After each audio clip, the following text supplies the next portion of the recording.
pursuant to the Brookhaven zoning ordinance as specified on tonight's agenda. This May 7th, 2014 meeting is called to order.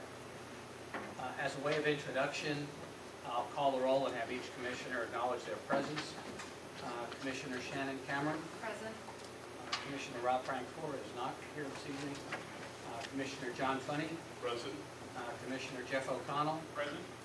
Commissioner Bert Levy. Present. And Commissioner Caitlin Miller. Present.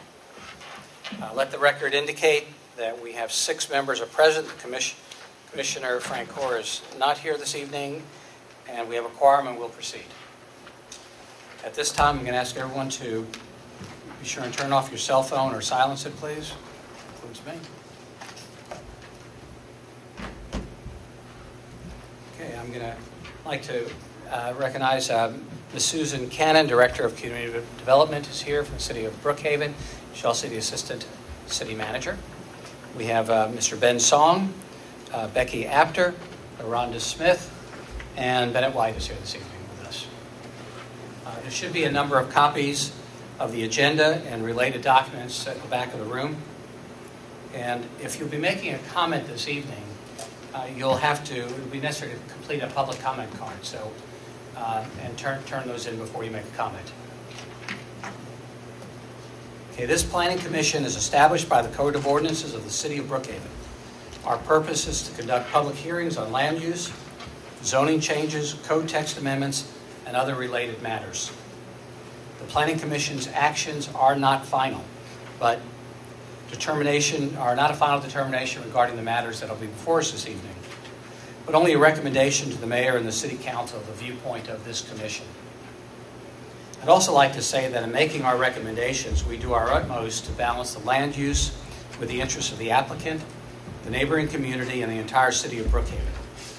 The Commissioners are all intimately familiar with our city, and although not everyone will agree with the recommendations we make this evening, please know that each of the members are voting to make Brookhaven a better place to live and work. We all live here. We are all your neighbors. I also want to stress that the City Council meeting that will hear these applications is what date? You know the date of the City Council meeting? What's the next? When the 27th. The 27th of May. And it's be very important that if you have something to say there, you attend that meeting as well. And that will be in our new City Hall on Peachtree. This is our last, I think this is the last meeting here for anyone? Okay.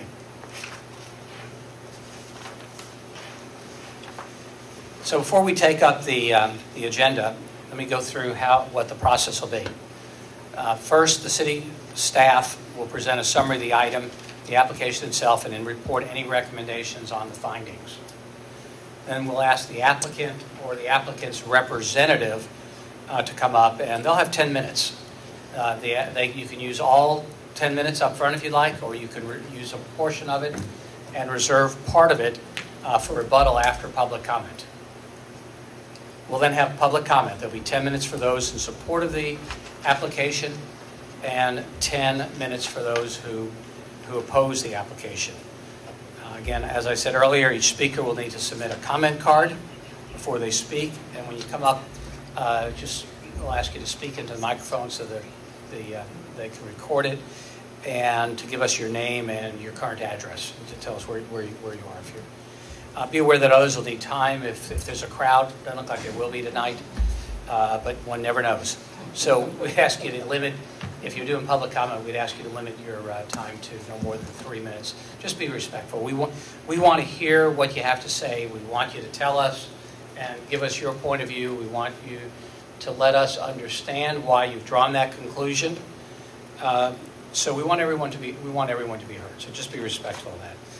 Then the commissioners will have an opportunity to ask any questions of the staff, the applicant, or anyone who has spoken. We'll then discuss it, and we'll vote on the matter, and we can vote to recommend the application be approved, go into the City Council with our recommendation. We can recommend that it be denied, and for the moment, I guess we can still recommend that the application be deferred. There's a change in the text amendment that will happen the next time which will actually allow us to defer an application. But today, in terms of deferral, all we would be able to do is to recommend to the city, make a recommendation to the city council.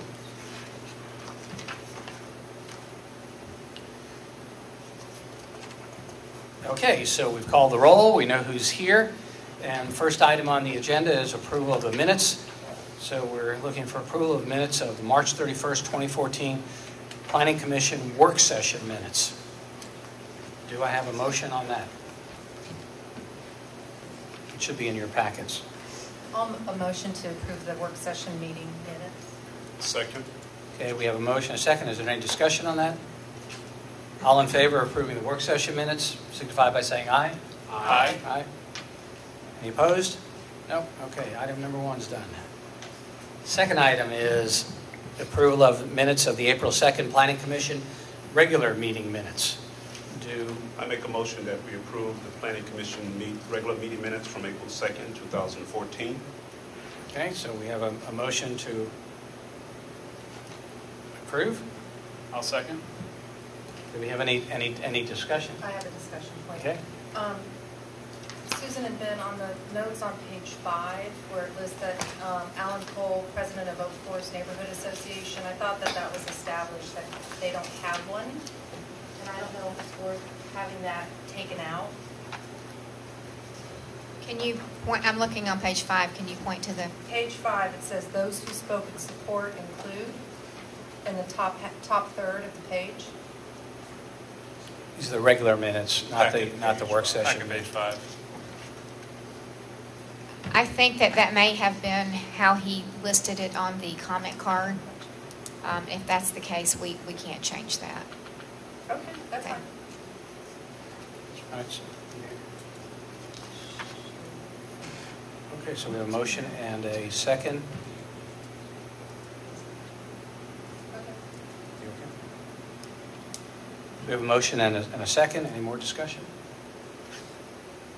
Then all in favor of approving the April 2nd regular meeting minutes, signify by saying aye. Aye. All opposed? Opposed. Okay, so the minutes are approved.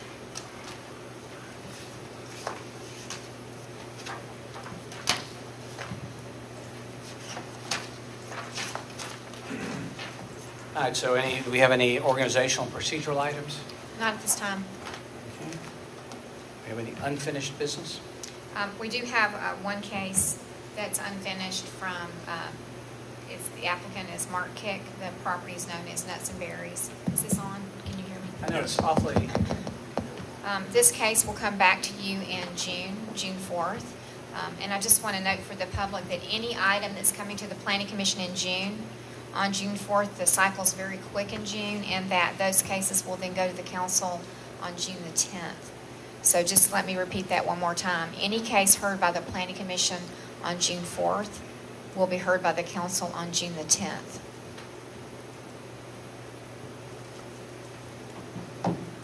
Okay. Is everybody able to hear, by the way, back there? Can you? Okay. It's just my ears.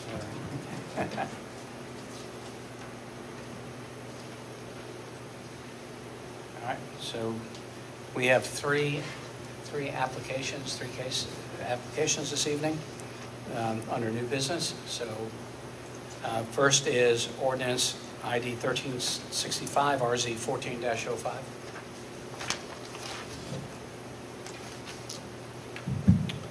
Thank you, Mr. Chairman. The case before you is RZ 14-05. The applicant is Harrison Development and Construction, LLC.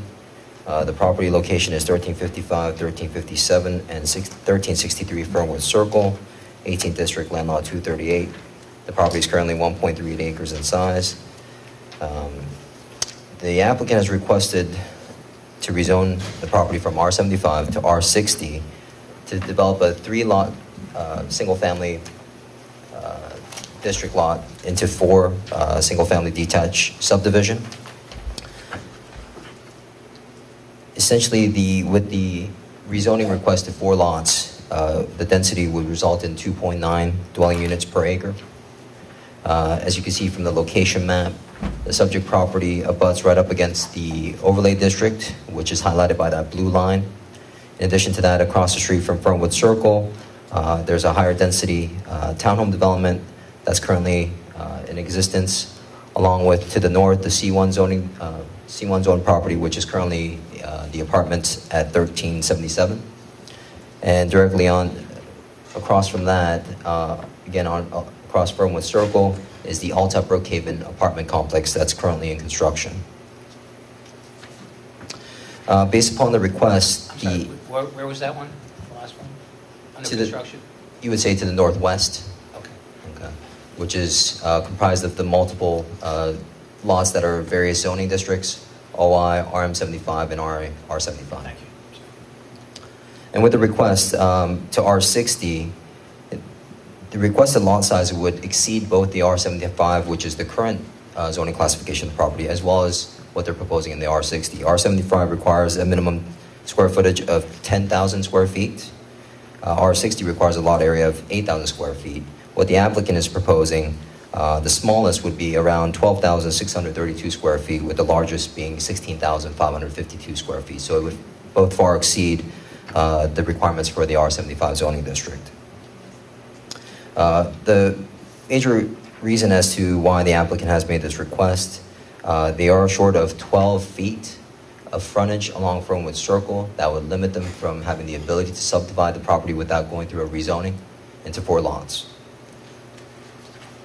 The staff would stipulate to the report and would note that we have recommended that the board view this request in favor and have outlined 6 conditions. The applicant is in agreement to all the conditions except for item number 6, which is related to stormwater. And if you do have any stormwater related questions, Bennett White is here to answer any questions that you may have. Thank you.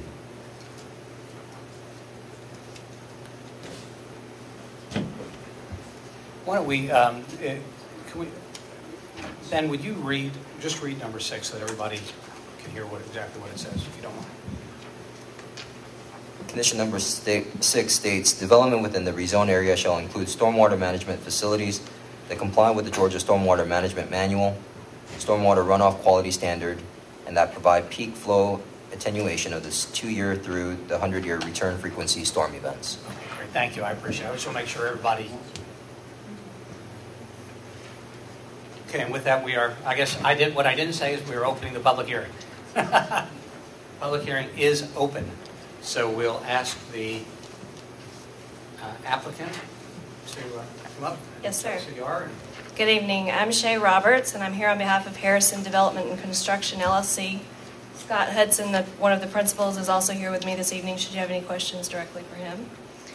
I think this application is pretty straightforward, and Ben does such a great job of summarizing everything. I don't want to repeat everything he said, but the most important things are clearly this area has a lot higher density than what we're proposing. We're actually only 8 feet short of enough frontage on Fernwood Circle to get these 4 lots without having to rezone. So as he stated, most of these lots are larger than the current zoning, R75 zoning. The only reason we had to go to R60 was because of lot width. But based on the much higher intensity uses around it, we think it's justified. I don't know if y'all had these pretty pictures in your packet, but this is. We have. You have those? Okay. Well, I don't know what the one. Yes, you have we the have color those. ones? Okay. Yeah. All right. I didn't know which ones you were showing. That's essentially a rendering of what the 4 houses will look like. So clearly they're going to aesthetically improve that stretch of land, but I assume the market value will also increase in that area. We're not opposed to condition number 6 completely. What we're in the process, we found out about it late last week, so we have our engineer working with Mr. White there is a stream buffer if you look at the rear of the property that runs along it. It's beautifully vegetated with trees, and we worked really hard with this site plan to not have to go into the stream buffer. If we're required to put a detention pond, essentially for 1 more house when 3 are already allowed, it could require some grading and raping of that land. And so what we're trying to do with our engineer and Mr. White before the city council meeting is to come up with a condition that might include water quality measures, water retention that would work and not necessarily. So it's not that we're opposed to it, we just want to make sure that we're all on the same page as it relates to what that's going to look like. And so tonight we would ask that you recommend approval with conditions 1 through 5. How you decide to treat number 6, I'll leave up to you, but we are working closely with Mr. White and trying to come up with something that I think everybody can agree to. I have reached out to Brookhaven Fields Neighborhood Association by email. Haven't heard back from them, expressed a desire to meet with them about the project. I haven't heard anything to date. If they're here this evening, I would love to set up a meeting with them. But I'm not aware of any opposition to date. I'm going to reserve any remaining time I have just in case somebody shows up that does have a problem with it. But otherwise, we would ask for that recommendation tonight. Thank you for your time. Okay, thank you, Ms. Roberts. Ms. Roberts, right? Yes.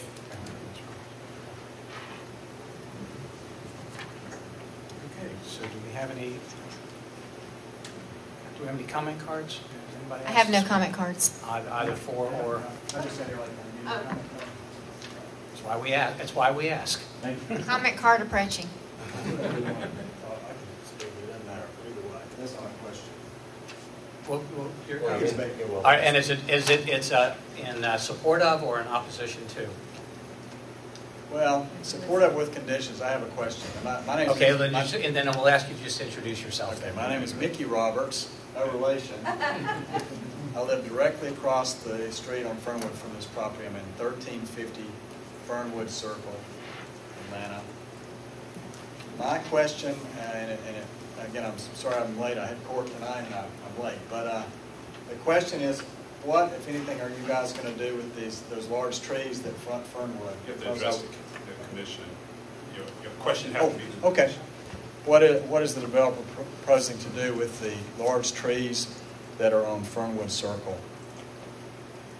Are they going to cut those down, or are they going to try to keep those and build the houses within those like they kind of did at Ella-J, Kusawati, and that street?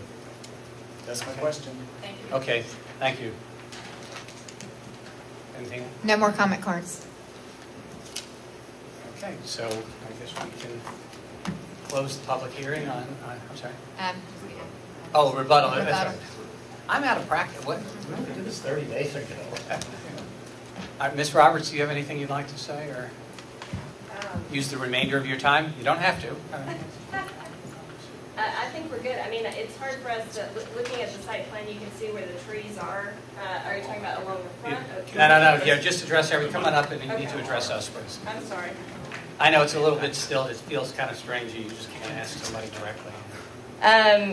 I mean, looking at the site plan, it's clear that some of the trees are in the, right where the driveways are located. Obviously, the ones that we can avoid taking down that are not in the driveways or in the footprint, it benefits us to keep them because it preserves the beauty. That's what we're trying to do, and that's why we're trying to work through this. The back part of the property is beautiful too. So I know that's not a real definitive answer, but I don't want to give a false answer and make a promise that we can't keep, because we all know development, trying to get those, we're trying to do as little grading and as little intrusion in the stream buffer and preserve the beauty of that property as much as we can. So. Okay, I appreciate it. All right. Thank you. And the rest of your time is you guys could talk later on. Are you, Ms. Roberts? Yes. Are you relinquishing the rest of your time? I am relinquishing unless someone has questions. So. Okay, thank you so much. I'm sorry. Now, I think I'll go. If we did this more often, I would get better. All right, we're going to close the public hearing. Twice a month. No. 2 times a week. No. I'll get that. What if I practice? Then it was going to me. All right. So I'm going to close the public hearing on RZ 14-05, the Harrison Development and Construction application. And I will open it up to the commission for any questions to the staff, the applicant, and I apologize that the gentleman's name who commented was Robert's also. I know, listen, okay, then. So we can have another question. So anybody has a question again, we'll give it. You do? All right. John? Ms. Roberts, I Yes. have a question for you, please.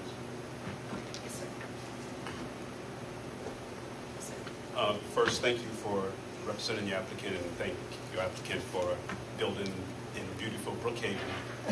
With regards to condition number 6, that condition has been created by the state to make certain that our stormwater issues are handled according to codes, so that we do not run into issues within our community with flooding. A lot of it happens because of the grading and how you actually create the flow of the water. And I say that to say, with 4 homes, have your engineers been able to start the process? Because I'm having a little challenge with leaving that out, because this was created by the state for the reason of protecting neighborhoods. And I guess that's why I said, Mr. Zong said we objected to number 6. I think what we're trying to do is make sure that we're clarifying number 6 and that both the applicant understands what the city is going to require. There are multiple ways to accomplish what's required by the state. Mr. White and I were talking about it before the meeting started, and so our engineers currently, they didn't get started on it until this week because we didn't get the conditions until late last week. They're running calculations for Mr. Bennett right now to make sure that we can comply with what we need to comply with.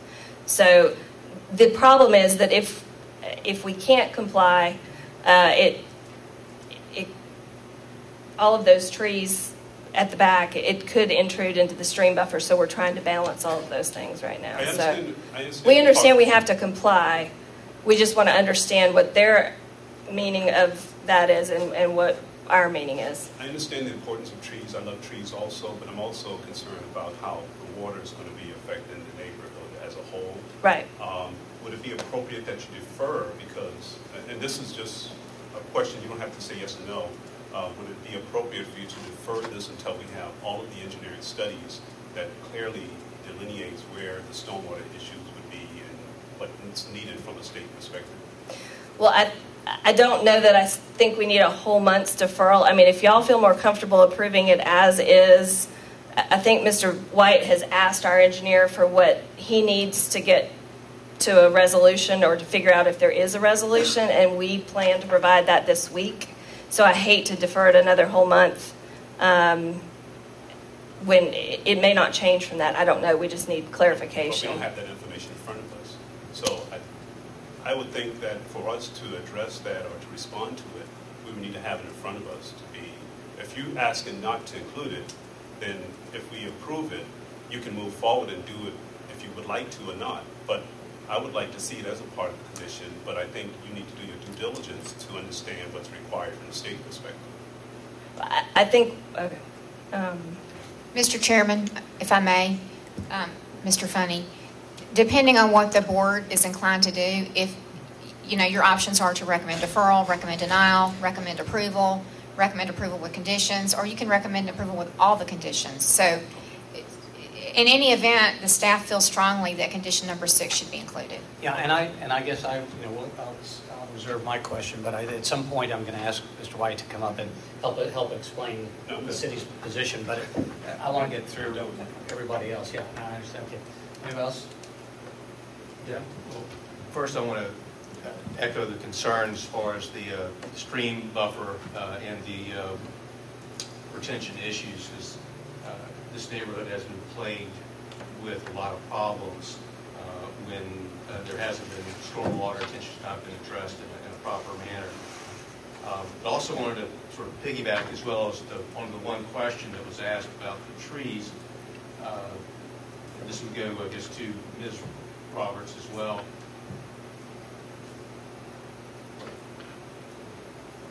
Yes, sir. It's you could develop a right that you've got 3 lots and they are compliant with R75 right now, so you could develop 3 without going to the 4th lot. And we'll have to have Yeah, we wouldn't need to be before you tonight. Right. Right. Right. And if you only did 3 lots under the existing set of 4, would that make a difference as far as any of those trees on the front Well, actually, the city requires I've thought about this after I sat down. The city in condition number, what's the sidewalks? Number 4 or 5, 5. That's going to wipe out probably more of the trees than our development's going to wipe out. So. Do you know if any of those have been designated as specimen trees? I know there's some magnolias. I don't know necessarily anything's a specimen tree on there, but. I think the city staff would probably be better to Okay. determine what they're.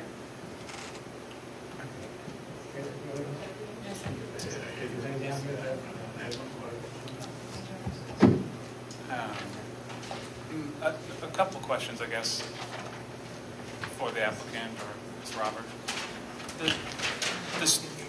This, by the way, happens often. You will be up and down, so you might as well just stay up here. Well, I'm going to get my folder. We do our best to not make you do that, but That's fine. I sat at my desk all day. I need to walk. I totally understand where you're coming from with the, sorry, Hi. by putting in the beauty strip and the 5-foot wide sidewalk, you're going to have to impact those trees. We've run into this before. Right. It's a circular reference. We require you to save them, then we require you to put sidewalks through them. So we Correct. understand that part of it. The one part, and I'll kind of piggyback on what John was saying, is there's currently on the site plan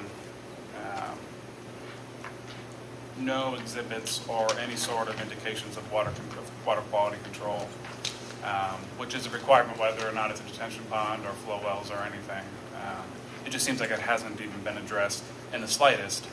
Any site plan that goes before the city would have to have that shown on there and factored into the calculations. Well, is that a question for Ms. Roberts or for Mr. staff.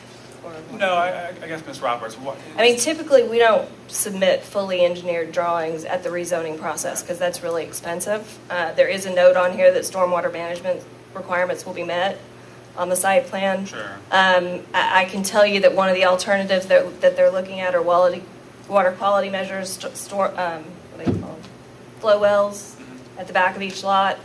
I mean, this is only 1.36 acres. Sure. So a detention pond the size that they would require on this property is not going to solve all the problems downstream, the historical problems. We're only talking about adding one more house. Sure. We're I allowed don't think 3. anyone would expect you to solve the historical problem. I'm just saying I don't think it's even physically possible. We just don't want to do anything to add to the problem. Correct, but I mean, 3 are allowed, so we're only asking for one more, and Sure. we're willing to go the extra mile on the backs of each lot. Where it gets tricky is because of the topo too. I mean, the way the topo flows, you're going to see a lot of grading at the back of those lots to get the water to even flow into a pond where it makes sense. That's the issue, but we're not saying we're not going to meet it. We're just trying to figure out a way to do it in such a way that it preserves as much of.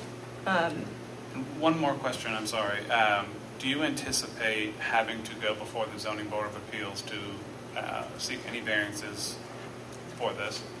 Not according to the site plan here. I mean, Ben allowed for it in his conditions if they required something of us that forced us into that stream buffer area, but our intention was to try to avoid doing that, which is why we've designed it the way we did. Okay. So. Okay, just stand if you're. I'm not going anywhere. And then I have a question or two. Thank you, Ms. Roberts. But- One more quick question. You referenced on your site plan that stormwater management requirements will be met. Why is it that the ordinance or the you do not? I'll be honest with you. This is a better question for That's Ms. the best thing. So we sent this to the engineer and we said, explain to us what this means. And he said, I need to better understand with Mr. White what they're going to require on this. And based on all of those things I told you, the topo and where the detention pond would be located. So again, I'm not saying that we aren't going to meet them. My client needs to know before he goes any further in this process that he can actually meet it and not lose a lot, or we don't need to be before you, is what it comes down to. All right, thank you. Uh-huh. I'm going to, can you help us understand what the issue is here? I mean, let's see, are we allowed to ask? Well, we'll let Bennett address condition number 6. But while he's walking up there is one specimen tree that we see on the plan. It's the 41-inch hardwood shown on lot. There it is. But I don't see, just quickly looking, I don't see any other specimen trees. And the ordinance says what about specimen trees? They have to be replaced, or they have to be... Well, if you remove them, you have to request to remove them, and you have to recompense. Okay. And it identifies what they are. Okay. Large hardwoods, softwoods, and small trees, and it gives a diameter breast height. The request goes, is it a code request or is a zoning board of appeals request? No, it's a staff function staff and a function. recompense function. And the other point is that when we go through when someone goes through the rezoning process, they do not provide the fully engineered plans for a variety of reasons, because at the point of time that they go through permitting, they're required to do all of that. So Bennett's going to address the rest. Again, if you could just, on this point that we've seen to have a number of questions here, help us understand where we are with this and what it is that seems to be giving the applicant. If I might, before I get into the stormwater, I'll mention one thing just so everybody understands with regard to the 41-inch tree. Recompense is required if the tree is in fair or better condition. If it's evaluated that the tree is not in that condition, then recompense would not be required. Don't know what the case is for that tree. In this particular situation, we noted where the proposed development is in a watershed that has had historical flooding problems downstream, as you all have evidenced that you know. So the recommended condition is one that, in order to meet it, would require, at least to a certain extent, greater magnitude of stormwater management than would typically be required if we didn't apply the condition on it was just a lot-by-lot development, infill development. The components of the requirement are that a determination of what is called a water quality volume is made, and that volume of runoff is captured and kept in a manner that it's only released, I'm paraphrasing, through infiltration in the soil, transpiration taken up by plants, or evaporation, and released very slowly otherwise. And then in addition to that, we were looking at runoff rate control, such that up through a theoretical 100-year event, that the rate of runoff would not be increased due to the development compared to the current condition. Typically, that would require more than what you would see on just a single lot development where a house is being torn down and rebuilt. However, because the Georgia Stormwater Management Manual, which is referenced in the condition, it's a big, multi-volume document, lays out all kinds of information about how these requirements can be met. There's more than one way to meet the requirement. It doesn't necessarily have to result in a hole in the ground. That's the conventional detention pond. It can be met in other ways. And at this point, don't have the data to know what would be proposed or what the magnitude would be on this development in order to meet that. But item number 6 doesn't specify which form factor or which technique is used. It just says you need to meet the state requirement. Just establishes a standard of performance. Right. It doesn't say how they do it. So if the suggestion, what you're stating is that there are a number of ways that it could be met, then keeping the condition in doesn't put an undue hardship on somebody, because we're not telling the city's not telling them how to meet it, just saying it has to be met. Yeah, there could be a variety of methodologies that could be used, anything from your classic hole-in-the-ground detention pond to what people often call a rain garden, a planted area that the casual observer might not realize is a detention facility. It would most likely require additional clearing and disturbance toward the buffer than what might have been contemplated otherwise. Okay. All right. Thank you. And I'd rather not. I mean, it's up to the commission if they're technically. I certainly don't want to get into too much of the technicality, but I have a couple of other questions. One is, and it's not. So thank you. You're welcome. I'm okay. Do you have any technical questions? Then or Ms. Kennedy, 1371. That's an R75. The one that's adjoining it is adjoining the property. It's just an R. It's an R75. I'm trying to remember. there was nothing about it. It was just, it is Well- an existing home, and I know the property has the soccer, the volleyball fields on it and all that other stuff. I've seen. So you're talking about 1371 Yeah, to the north? 1371, is there anything unique about 1371? Actually, It's the- not on the application, of course. One thing that's unique about 1371, which is this lot right there, it's that it's in the overlay district. Oh, okay. Okay, so that's one unique factor in different to these lots to the south. Okay, So technically, if a development was to come in compliance with the overlay district, okay. that's a possibility. Good, thank you. All right, then.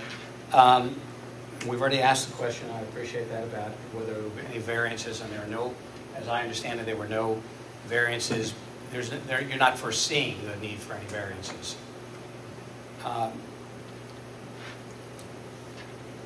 I guess what I'm struggling with is 3 versus 4 lots. I mean, I see, I know it's more dense around it, but I struggle with, I mean, everybody seems to come in once. If it's 5 lots, want 6, and if it's 6, they want 7, and the like. We haven't heard anything from Brookhaven, any opposition to it, so I mean, that's the positive part of that. But it is economically viable as 3 lots in R75, isn't that correct? I believe that's what the staff said. So, that's all I mean, is there any other discussion, or if not, we can bring it to a... One last question for staff. We say 12, in the staff report it says they're 12 feet short. Is it 8? It doesn't really matter. So if it were 12 feet wider, let's just go with this number, the entire property is 12 feet wider, they could subdivide without coming for a variance, rezoning, or anything? That is correct. As long as they met the requirements of the R75 zoning district for lot size, frontage, lot width, and everything else included, that is correct. Okay. One more? All right. On the- Then we'll, yeah, so I think If they were to develop, this is to do, this is to staff, okay. if they were to develop as the 3 lots, as 3, would the condition 6 regarding the stormwater management issues, would that be applicable through state law, or is that only because of the rezoning?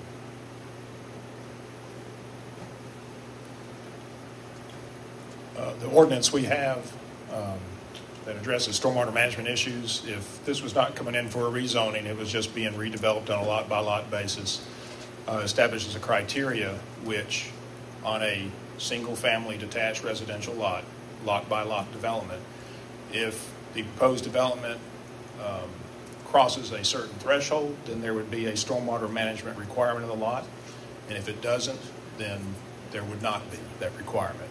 So certainly have the potential on a lot-by-lot basis where that threshold would not be crossed. Thank you. Thank you.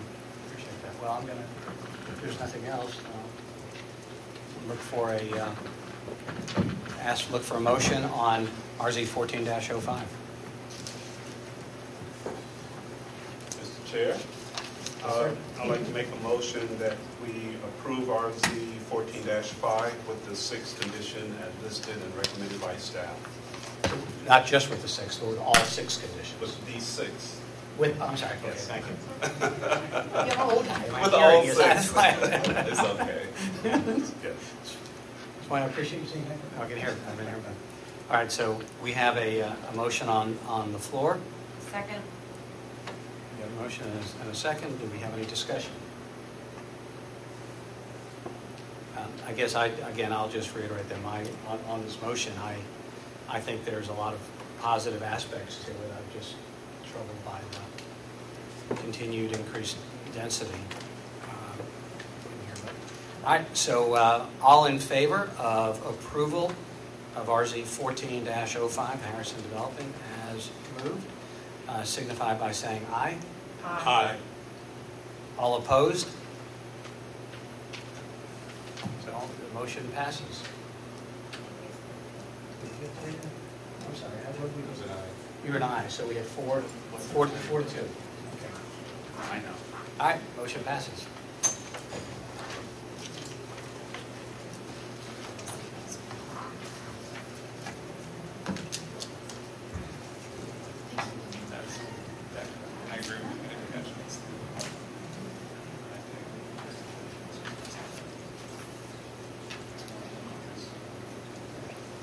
All right, the next item on the agenda is RZ 14-06. This is initiated by the city of Brookhaven to rezone property 2808 Ashford Road from R85 to R100. As stated, Mr. Chairman, this is case RZ 1406 initiated by the city of Brookhaven. This is a little different in that there is not an applicant. The attorney representing the property owner is here tonight, Ms. Linda Dunleavy. As you did indicate, the property is located at 2808 Ashford Road. The site contains slightly under half an acre, and the initiation to rezone Maxine Robinson's property is from R85 to R100, and we recommend that it be rezoned as stated and as identified in the staff report. Great, thank you. I'll open up the public hearing. Does the applicant want to make that? We're the applicant, so I guess The property owner's attorney is present. All right, so is anybody, have you filled out your comment card? Yes, I have, and Tell us who you are. I'll be very brief. Linda Dunleavy on behalf of Maxine Robinson, who is not the applicant. However, This is pursuant to a settlement agreement that was reached with the city of Brookhaven. Ms. Robinson woke up one morning to find her property had been rezoned R85. Ms. Robinson turned 79 on the 10th of this month, so it would be a great birthday present to get it rezoned back to what it was originally. And so we ask that you recommend approval. Thank you. So she isn't going to wake up tomorrow morning with what we do, and if we do something, and be surprised about anything? I hope not. Okay. Okay, anybody in opposition? No comment cards? I don't have any comment cards. Okay, so we'll close the public hearing, and we'll open up if anybody in the commissioners have any questions for the staff. Do I have then if there are no questions, do I have a motion? A motion to approve RZ 1406. Okay, do I have a second? I'll second. Any discussion on the issue? All in favor of approving RZ 1406, signify by saying aye. Aye. All opposed? We've got 6 ayes. Thank you. Again, make sure you tell her tonight so she's not surprised tomorrow morning. I will. I'll tell her happy birthday for the night. Thank you.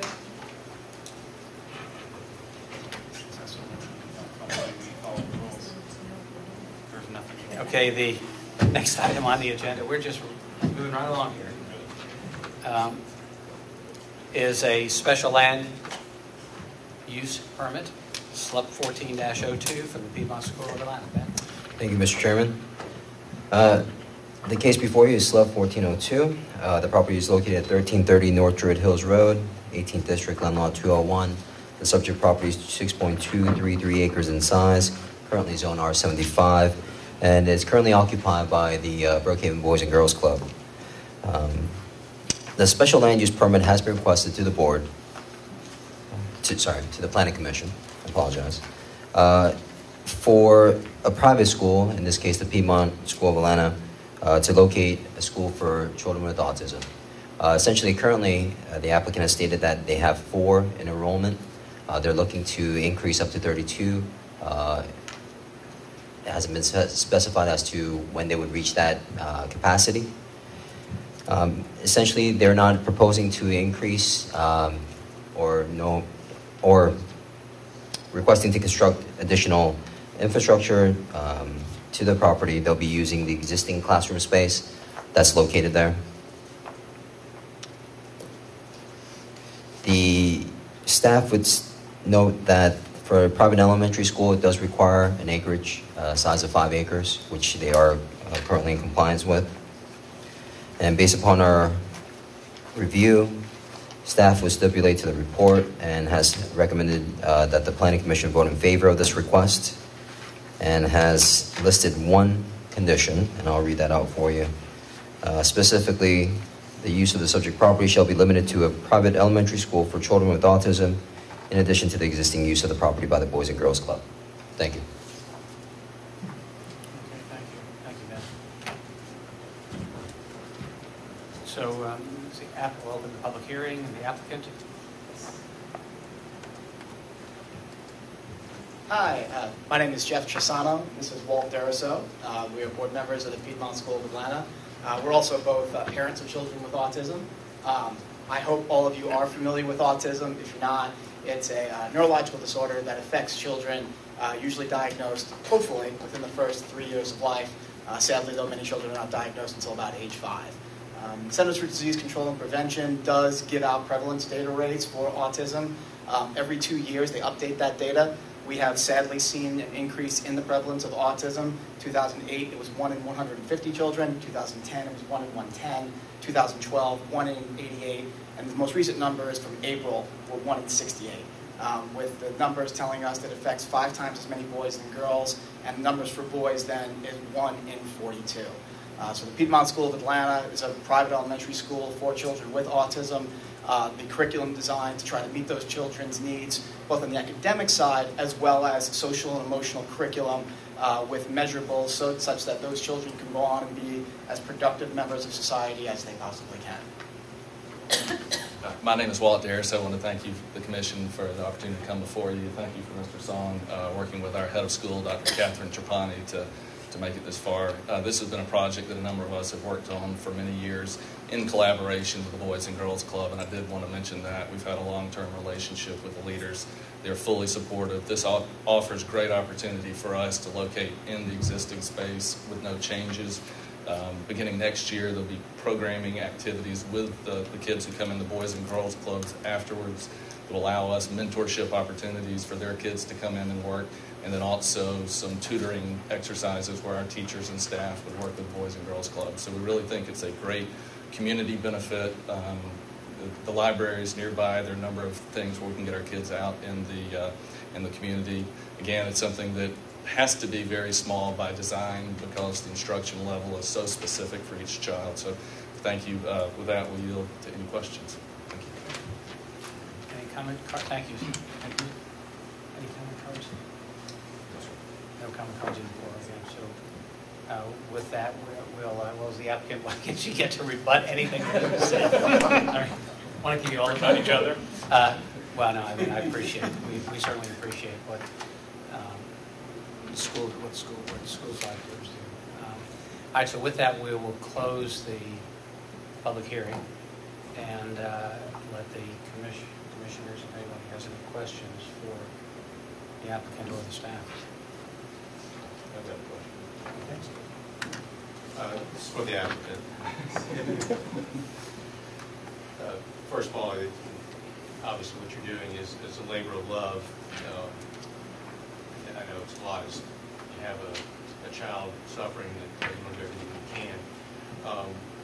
One only potential concern that I had would have to do with sort of the impact of carpooling or adding into the area. In your application, it talks about a 32-student limit, but I wasn't clear if that is something that you're absolutely conditioning your use of this site on to a maximum of 32 students, or is that a hard and fast rule that you're looking at? The site as it currently is constructed, and again, we're not proposing any changes to, would really be limited for us to about 4 classrooms. We want to keep low student-teacher ratios, 8 kids in a classroom, so that's why we're saying 32 children. It is possible in longer term that there could be, and if there was, there would be reworking, and before the commission would come, the owners of the site, Boys and Girls Club, would say, well, we're reworking the site to accommodate for this change configuration. But schools like this never get very big. In our surveying of schools, California, New York, Maryland, Arizona, schools have been around for 20 years. They really never get to be bigger than about 100 kids or so, mostly because it just does not scale. You cannot deliver these services. I don't anticipate, though, that at this site location we would get anywhere near that large, even if the Boys and Girls Club were to rework the existing internal structure of the buildings. Just to piggyback on Jeff's comments, I think if we were to ever reach an enrollment that was larger than that, we would have to go to a new location because of the physical constraints of the school. But Dr. Trapani, our head of school, part of her vision, too, is to create this small school. Thank you. Anybody else? I have one question for staff, and it's really just more education than anything else for me.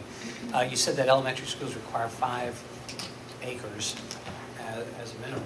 Since this is a site being used jointly by the Boys and Girls Club and the elementary school, does it limit one or the other, or does it just say the site that this elementary school operates on? Yeah. I mean, if they operate 10% of the site, Let me just pull up to that section there in that code.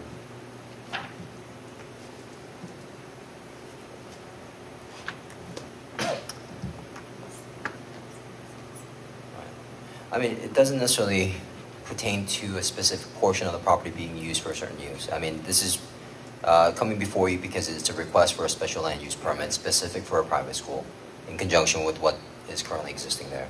So based upon the request, currently I believe they're serving elementary grade levels, and that's why they would qualify in this location because it does exceed that 5-acre minimum requirement. But if they were to service grades in middle school level grades and into high school level grades, per our code, it would require that they relocate to a larger site that would comply with our requirements, which states for middle school, it requires a minimum of 12 acres, and high school would require 20 acres. So I think what I understand you saying, and again, I apologize, it's just, if there is an elementary school operating on a site, that site needs to be 5 acres at a minimum.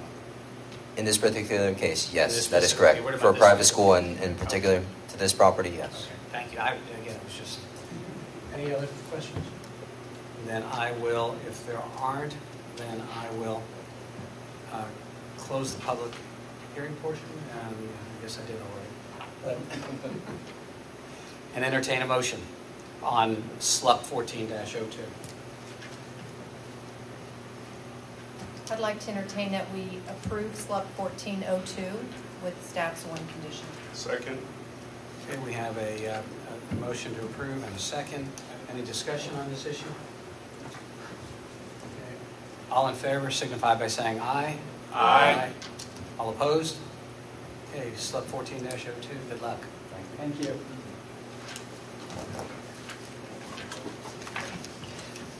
Thank you, guys. So with that concludes our business. Do we have any comments or anything anybody would like to make? I have some. Okay, well then. You guys mind very quickly. The comment cards and putting down verbatim what somebody writes as their title or position. If we're going to do that and write that down, then shouldn't we have it if somebody's challenging that at some point in the notes? Or is that just, Well, at some point, we have to decide whether the minutes are verbatim or not. Okay. So, I was debating that pretty hard. I mean, I thought that should at least have had some note. Because I could write, I was, president of the world or something ridiculous. Well, I guess I would say, we can have open discussion. I think you could have proposed a motion to approve the minutes amended to stipulate. I mean, the minutes would still be the minutes because they were written verbatim. You can't change that, but I think your motion could have stated to add your comment to add your comment to it. I believe that's right. You could. Yeah. And then one more question, and I'll be done because it's hot now. The tree stuff, where you have to take out trees to put in the sidewalk and the beauty strip, do we have anything where we could have, the sidewalks go around the trees if it's within reason? So that, as opposed to a straight sidewalk, it's a little curved and it goes around the big trees, or is that not possible? Well, that's a loaded question because you still have the critical root zone that whether you meander or go straight, you're still impacting the critical root zone. So, and that's really a case-by-case basis. Yeah, and I think it, to understand it more. I know, and that's a good point. I think at the work session, I think maybe we should, if you'd make note, it would be interesting to find out because as we're learning more about what we can, what's appropriate, what's not appropriate for the city. That's a great question. Maybe for the next work session, if you can make a note that maybe to have somebody come in and who is our arborist now? Well, Kay Ivanovich is our arborist, but you also have to couple that with public works because you have streets and sidewalks and utilities and beauty strips. Then you have trees, so it's they're kind of opposed to one another. But It's a good question. There are times when you can find ways to create boardwalks and elevate sidewalks to not penetrate and affect the critical root zone, and I've seen it done. I've seen tree wells done, but it's really more of a case-by-case basis than just a standard application. I was just curious. Thank you, guys. You're welcome. In this case, I think in particular in this case, because we have Anybody? been in development before. No, I think it'd be good conversation for a work session. Anybody have anything else? Mr. Chairman, I move to adjourn. All right, we have a Second. And almost by 8 o'clock. Do we have any discussion on this? You missed the whole meeting. I just want to remind everybody, though, that in July you will have, and I did send an email out, you will have a special called hearing. And that is for the adoption of the zoning map, going through that process. In July. It's in July. It won't be So, July 4th. no, I sent an email. I'll send another reminder because we need to make certain we have a quorum for that. It'll come to the Planning Commission and then go to the council, but I did send an email out earlier. We're going to let you live on the edge when you're going to show up. And a special called hearing on the comprehensive plan as well. So I did send that out. So Thank you. Thank you. All right, so we have a motion, we have a second, we've had our discussion. All in favor of adjourning, signify by saying aye. Aye. Any opposed?